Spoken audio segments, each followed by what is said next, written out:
remember when Sean told me that he was singing in the worship team. I couldn't believe it. But Sean was taking risks right up to the end.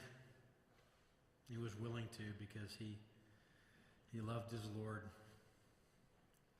And he could actually hit the notes.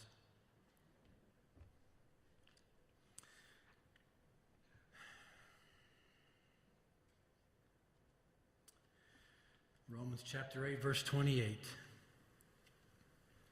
We know that in all things God works for the good of those who love him, who have been called according to his purpose.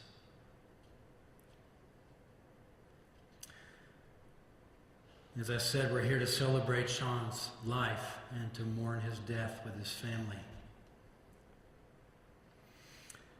And in a few moments, some of Sean's family and his friends are going to come up here and share a few thoughts. As you can imagine, it's extremely intimidating to stand in front of this many people and share something deeply personal about your father or your husband or your brother or your son. And we don't often know how to respond to people's grief. It's hard to know what to do when people are grieving, isn't it? I mean, how do you enter that grief with them? And we always tend to either lean into their pain or lean away.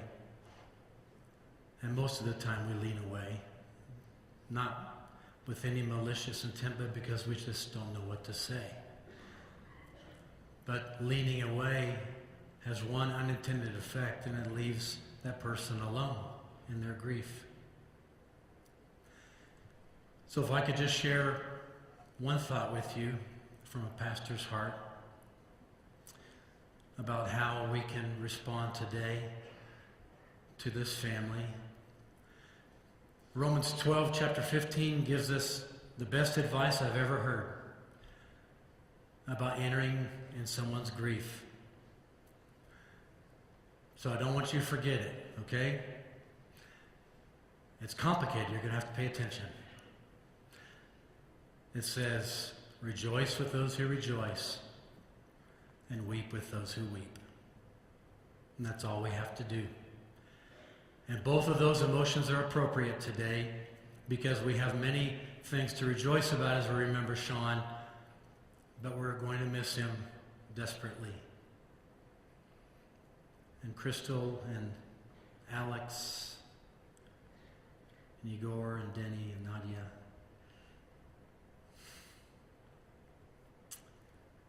I'm so sorry. And I love you.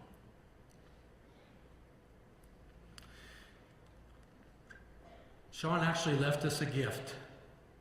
Many do not know that Sean was a very talented and prolific writer. And he started writing a blog back in September. He actually wrote, I think, 14 entries before his keyboard was silenced.